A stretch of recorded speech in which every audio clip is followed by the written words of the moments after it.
This is it, right? The rock stool? Aye, lad. The Council of Valkyries. The Valkyries are of Valhalla, are they not? Glad to see you're paying attention, brother. You are correct. Valhalla, the great hall of the Einherjar, is their home within Asgard. But while there, they are subject to the scrutiny of the All-Father himself. And relations between the Valkyries and Odin were tense during my tenure as his advisor. Why? Well, that's an even longer story, lad. For now, why don't we look around for some clues?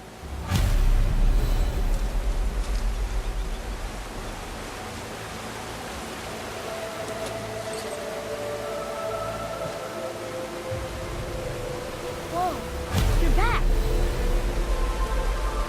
Come here. Who is she? Gunnar, Mistress of War. After any conflict, big or small, she would be first on the scene, sussing out the worthy spirits for a free trip to Valhalla. A gruesome task, but she took great pride in it. Any conflict. Impossible. It's true. She had help from her sisters, of course, but Gunnar was always first to arrive. Her judgment of the fallen was unparalleled, and an invaluable resource to Odin. She was one of his favorites.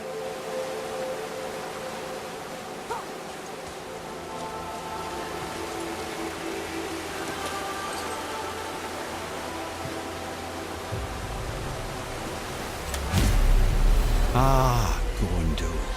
Beautiful Gondul. And? Huh? That's it? Beautiful Gondul? No story or anything? Oh, sorry, lad. The sight of Gondul always took my breath away. Gondul had a silver tongue, a sharp wit, and struck a figure so stunning it literally drove men insane. Odin forbid her from setting foot in Midgard after a time, as insanity is not a welcome trait in Valhalla. This is none other than Geirdriful, the Master of Arms in Valhalla, responsible for arming and training Odin's Einherjar. His what? His army come Ragnarok. The entire reason Valhalla exists, you see. The Einherjar wait in the Great Hall endlessly, feasting, drinking and fornicating themselves silly. Once Ragnarok begins, Odin calls them into service to fight on his behalf. Geirdriful had her hands full training that lot.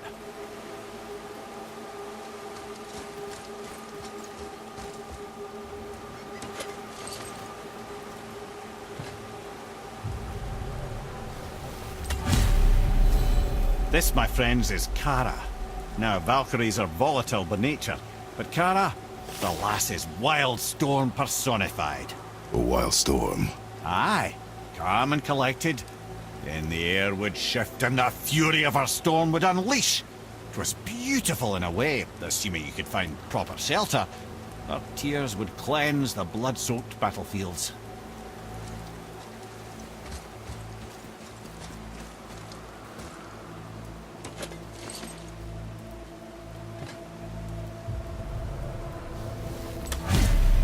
This is Rota, a chooser of the slain.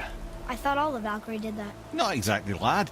Although that is what they're most famous for, and by far their greatest responsibility. You've seen what happens to the dead without the judgment of the Valkyries. Hellwalkers. That's right. Rota, Gunnar, Skuld.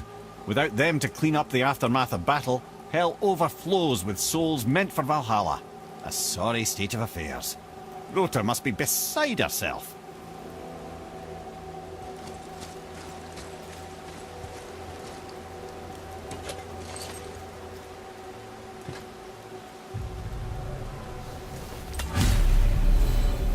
Ah, and here we have Eir, the healer.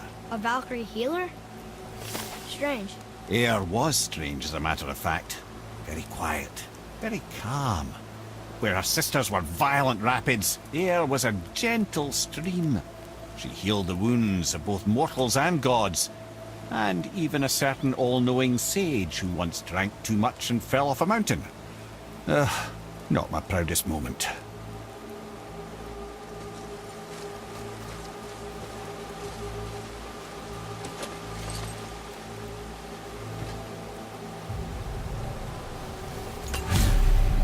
Well, Hilda, Mistress of Battle.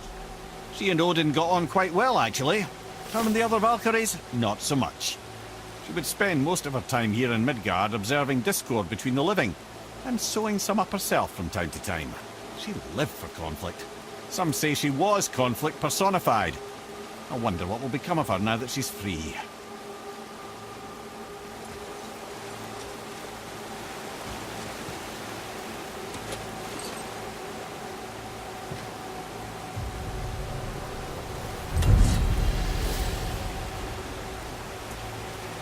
Olrun, once the daughter of a powerful chieftain. She fell defending him during a Reaver attack. Olrun was escorted to Valhalla, where she chose to devote her afterlife to the pursuit of knowledge above all else. Quite unusual behaviour amongst the constant drinking and feasting of her fellow Valhallian denizens. How'd she end up a Valkyrie? Odin.